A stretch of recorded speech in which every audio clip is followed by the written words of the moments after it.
Hi friends, നിങ്ങളുടെ പേഴ്സൻ്റെ current energy എന്താണെന്ന് നോക്കാം. ഞാൻ സാധാരണ പോലെ 3 കാർഡ്സ് തന്നെയാണ് വെക്കുന്നത്. ഫസ്റ്റ്, സെക്കൻഡ്, തേർഡ്, അങ്ങനെ 3 കാർഡ്സാണ് വെച്ചത്. സെലക്ട് ചെയ്യാം.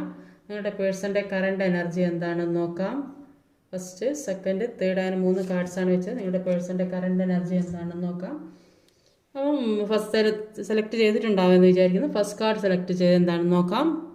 പേഴ്സൻ്റെ കറണ്ട് എനർജിയാണ്. ആ പേഴ്സൺ ഏതോ ഒരു സന്തോഷമാണ് ഈ വ്യക്തിക്കുള്ളത്. ചിലപ്പോൾ അത് അവരാഗ്രഹിച്ച കാര്യങ്ങൾ നേടിയതാകാം, അല്ലെങ്കിൽ ഒരു മാരേജ് ഫംഗ്ഷനിൽ പങ്കെടുക്കുന്ന അങ്ങനെ ഒരു സെലിബ്രേഷനോ ഏതോ ഒരു സെലിബ്രേഷനിൽ പങ്കെടുക്കുന്നുണ്ടാകും. അല്ലെങ്കിൽ അവർ ഏതോ കാര്യം, ചിലപ്പോൾ ജോലി സംബന്ധമായതല്ലോ ആ കാര്യമായ ഏതോ ഒരു കാര്യം ആഗ്രഹിച്ച് സാധിച്ചു.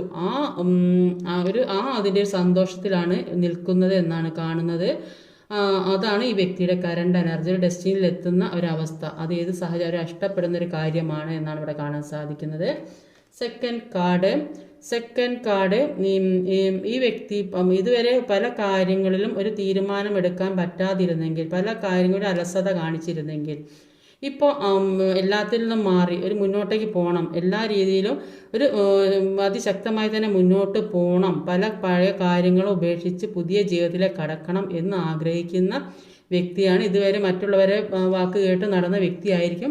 ഇപ്പോൾ സ്വന്തം തീരുമാനമെടുക്കണമെന്ന് വിചാരിക്കുന്നതായിട്ടാണ് ഇവിടെ കാണാൻ സാധിക്കുന്നത്.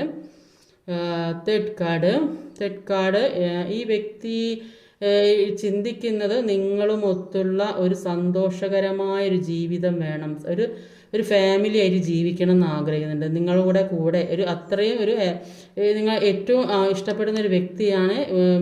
അതുകൊണ്ട് തന്നെ എല്ലാം മറന്ന് ഒരു പുതിയ ജീവിതത്തിലേക്ക് കടക്കണം, ഒരു ഫാമിലി ആയിട്ട് ജീവിക്കണം, സന്തോഷപ്രദമായൊരു ജീവിതം വേണം എന്ന് ആഗ്രഹിക്കുന്ന ഒരു വ്യക്തിയെയാണ് ഇവിടെ കാണാൻ സാധിക്കുന്നത്. അതാണ് പേഴ്സൻ്റെ കറണ്ട് എനർജി.